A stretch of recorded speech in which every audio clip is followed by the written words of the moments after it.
Very good morning students. आज का topic है हमारा पढ़ने का, दैट इज एंडोप्लाज्मिक रेटिकुलम। हम नेक्स्ट सेल ऑर्गेनेल ले रहे हैं।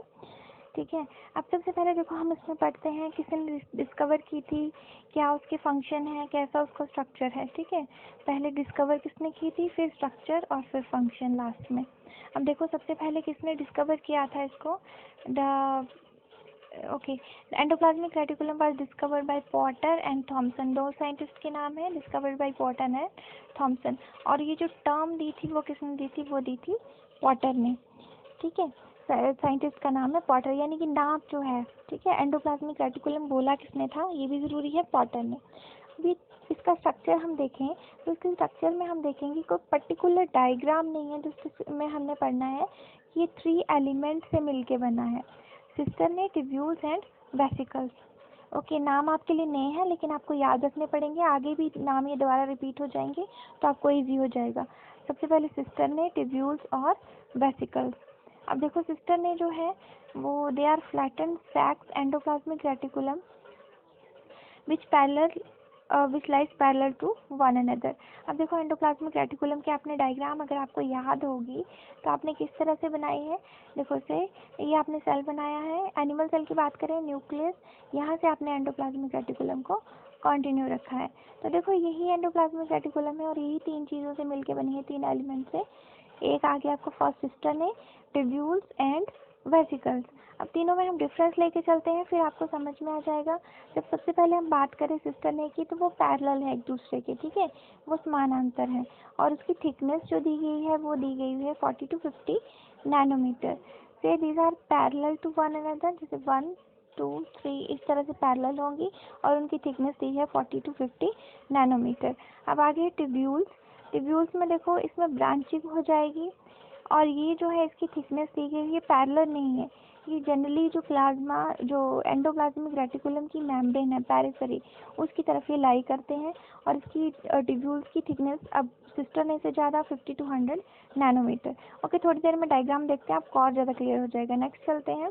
नेक्स्ट देखिए इसमें वेसिकल्स। वेसिकल्स उससे बड़े हैं लेकिन वो ओवल शेप के होते हैं, ठीक है, राउंडेड ओवल शेप के हैं और या तो वो फ्री भी हो सकते हैं या एंडोप्लाज्मिक रेटिकुलम के साथ अटैच भी हो सकते हैं और इनका जो डायमीटर है वो उससे बड़ा है, that is about 25 to 500 nanometer. अब नैनोमीटर का डिस्टेंस बहुत कम है लेकिन हम अब जो कंपैरिजन की बात करेंगे तीनों की तो उसकी बात कर रहे हैं हम, बड़ा है छोटा है, ऐसे तो nanometer distance you can see with the help of only electron microscope. ऐसे आपको कुछ भी नहीं दिखेगा, ठीक है, सिर्फ इलेक्ट्रॉन माइक्रोस्कोप से आपको सारी सेल ऑर्गेनेल्स दिखेंगी, तब आप उनके स्ट्रक्चर को स्टडी कर सकते हैं और ऐसे ही स्टडी किया गया है तभी हम इसको ऐसे पढ़ रहे हैं। देखो ये वाली डायग्राम है, ये वाली डायग्राम आपने नहीं बनानी है, ये जस्ट आपको रेफरेंस में है। जैसे आपने यहाँ पे न्यूक्लियस बनाया था तो उसके आगे आपकी ये एंडोप्लाज्मिक रेटिकुलम है, 2 तरह की है, एक रफ और एक स्मूथ। इसी को आगे पढ़ते हैं, रफ और स्मूथ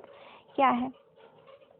ठीक है, आगे देखिए, आगे जो डिफरेंस है दैट इज डिफरेंस में सॉरी इसकी जो डायग्राम है ये वाली आपने बनानी है। अब इसमें क्या लिखा हुआ है, दैट इज एक सिस्टरने, ठीक है, ये आपने एलिमेंट्स पढ़े तीनों के तीनों, सिस्टरने हो गया, वेसिकल्स हो गया और ट्यूब्यूल्स हो गए।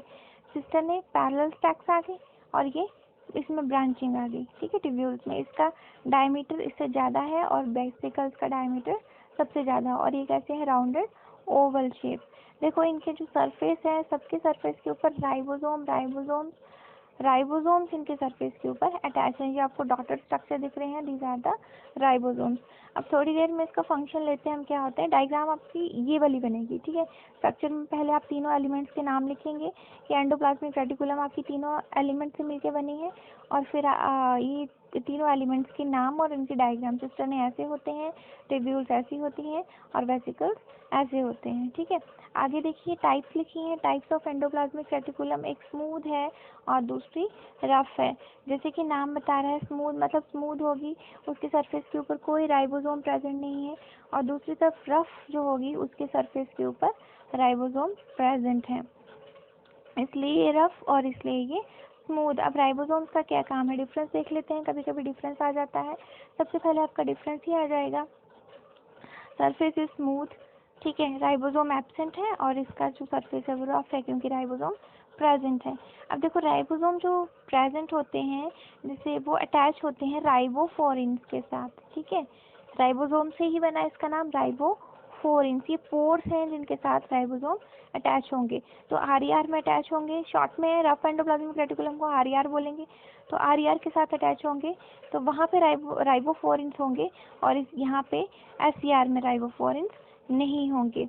अब एसईआर में देखो तीनों इसी एलिमेंट्स के बने हैं तीनों, सिस्टर्न है, ट्यूब्यूल्स एंड वेसिकल्स। लेकिन स्मूथ एंडोप्लाज्मिक रेटिकुलम की बात करें तो इसमें ट्यूब्यूल्स और वेसिकल्स ज़्यादा हैं, और रफ एंडोप्लाज्मिक रेटिकुलम बात करें तो इसमें सिस्टर्न है ज़्यादा है, ठीक है। अब आगे डिफरेंस में आते हैं।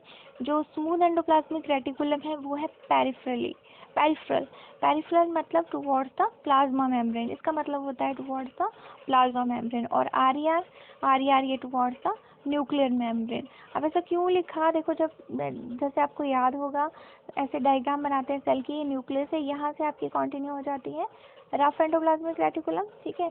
रफ क्यों होगी, क्योंकि आप इसके सरफेस के ऊपर ये जो डॉटेड स्ट्रक्चर है राइबोसोम बनाएंगे, और उसके आगे हम बनाते हैं स्मूथ। तो आरईआर कहाँ आ गई, टुवर्ड्स द न्यूक्लियर मेम्ब्रेन आ गई, और उसके बाद स्मूथ जब बनाएंगे वो कहाँ आ गई, टुवर्ड्स द प्लाज्मा मेम्ब्रेन, ठीक है। यानी smooth endoplasmic reticulum towards the plasma membrane जो आपने बाद में बनाई, और ये वाली rough endoplasmic reticulum towards the nuclear membrane, ठीक है। अब देखिए एससीआर जो है वो कहाँ से बनता है, आरईआर से।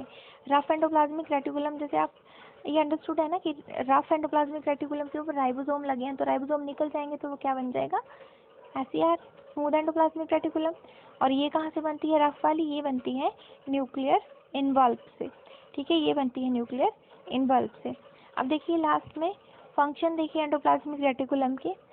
सबसे पहले ये मैकेनिकल सपोर्ट देती है, ठीक है, सहारा देगी, स्ट्रेंथ देगी। उसकी सेल ऑर्गेनेली उसके बीच में प्रेजेंट है ना, जैसे हमारी बॉडी का कोई भी पार्ट उसको सहारा देगा, वैसे ही सेल के अंदर प्रेजेंट है तो वो उसको मैकेनिकल सपोर्ट देगी। और यहाँ पे ये है फंक्शन रफ एंडोप्लाज्मिक रेटिकुलम के, आप ये लिख देना, ठीक है। और कॉमन आएंगे तो इसको भी मिक्स कर देना, और साथ में स्मूथ एंडोप्लाज्मिक रेटिकुलम के भी लिख देना। तो ये इसमें जो रफ एंडोप्लाज्मिक रेटिकुलम है, एंडोप्लाज्मिक रेटिकुलम की बात करो उसमें बहुत सारी एंजाइम्स हैं, ठीक है, बहुत सारे एंजाइम्स हैं। एंजाइम्स का फंक्शन मैंने बताया था, speed of rate of reaction, metabolism में हेल्प करती है, कैटाबॉलिज्म हो चाहे एनाबॉलिज्म हो। अब ये वेरियस ऑर्गेनेल्स को अपनी पोजीशन पे रखती है, और इसके अलावा और भी ज़्यादा ना, गोल्गी बॉडी है, दैट इज गोल्गी बॉडी है, जैसे न्यूक्लियस हो गया, माइटोकॉन्ड्रिया हो गया, तो हर एक ऑर्गेनेल इसको अपनी पोजीशन पे ये रखेगी। अब रफ एंडोप्लाज्मिक रेटिकुलम के ऊपर राइबोसोम लगे हुए हैं। Ribosome is another cell organelle, ठीक है, वो लेकिन वो इसके साथ अटैच है, तो ये काम करेगी प्रोटीन बनाने में, ठीक है। एक बात की पॉइंट आप हमेशा याद रखेंगे, राइबोसोम ये आपको याद रखना ही रखना है आगे तक। Ribosomes are known as protein factories, ribosomes को हम बोलते हैं प्रोटीन फैक्ट्रीज। अब देखो प्रोटीन फैक्ट्रीज मतलब राइबोसोम प्रोटीन बनाने का काम करते हैं। अब रफ एंडोप्लाज्मिक रेटिकुलम में अगर ये लगे हैं, प्रोटीन्स लगे हैं, तो मतलब ये प्रोटीन बनाने का काम कर रही है। स्मूथ में नहीं लगे हैं तो प्रोटीन बनाने का काम नहीं करेगी, वो कुछ और काम करेगी, ठीक है। अभी देखते हैं इसको जस्ट।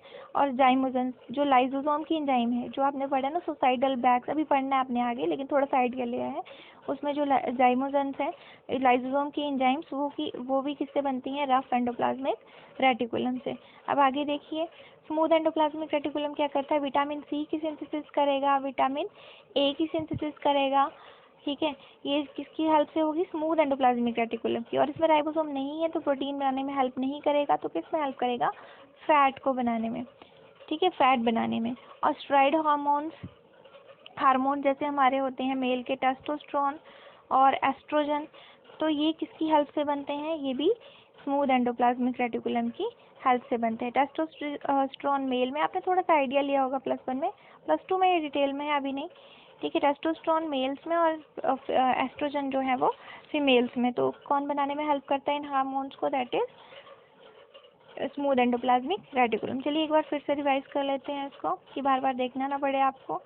ओके, सेल ऑर्गेनेल्स पहले सबसे पहले हम पढ़ेंगे किसने डिस्कवर की थी। अब इसमें ये भी आ गया किसने इसका नाम दिया था, ठीक है, discovered by Potter and Thomson, and name was given by the term was given by Potter. अब इसके 3 एलिमेंट्स हैं, cistern, tubules and vesicles. Cistern इसका थिकनेस कम होगा, डायमीटर कम होगा और पैरेलल होंगे एक दूसरे के, और ट्यूब्यूल्स इसमें ब्रांचिंग होगी, इसकी थिकनेस और ज़्यादा होगी। डिफरेंस डिटेल में देख लेते आगे, स्मूथ एंडोप्लाज्मिक रेटिकुलम और रफ एंडोप्लाज्मिक रेटिकुलम में डिफरेंस आगे देख लेते हैं।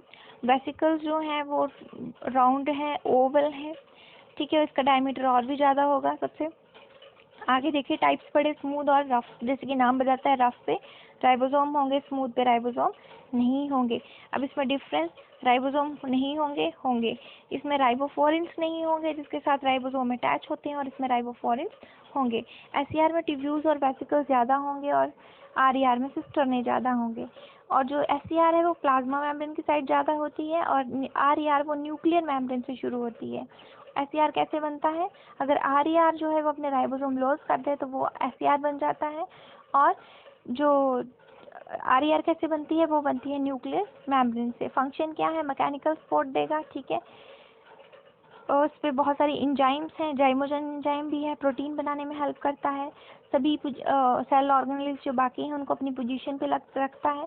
आगे एसईआर के फंक्शन क्या है, विटामिन सी की सिंथेसिस में, विटामिन ए की सिंथेसिस में, और फैट की सिंथेसिस में, और कुछ एक हमारे हार्मोन्स हैं, टेस्टोस्टेरोन लाइक स्टेरॉइड हार्मोन्स उनको हम बोलते हैं, for example testosterone and estrogen, उसकी सिंथेसिस में ये हेल्प करेगा, ठीक है। देखो अब फंक्शन आएंगे, लास्ट में एक और चीज़ बता देती हूँ, फंक्शन आएंगे अगर एंडोप्लाज्मिक रेटिकुलम के तो दोनों ही लिख देने हैं, ये भी लिख देने हैं और ये भी लिख देने हैं। अगर पर्टिकुलर पूछे था कि रफ के लिखिए तो रफ में प्रोटीन की सिंथेसिस आएगी सिर्फ, ठीक है, और इसके साथ ये वाले फंक्शन आ जाएंगे। और सिर्फ एससीआर की पूछता है स्मूथ एंडोप्लाज्मिक रेटिकुलम की पर्टिकुलर, तो उसमें ये वाले फंक्शन आपने लिख देने हैं। अगर कॉमन आएगा तो फिर दोनों ही मिला के लिख देने, जो भी आपको याद रह जाएगा, ठीक है। Thank you class.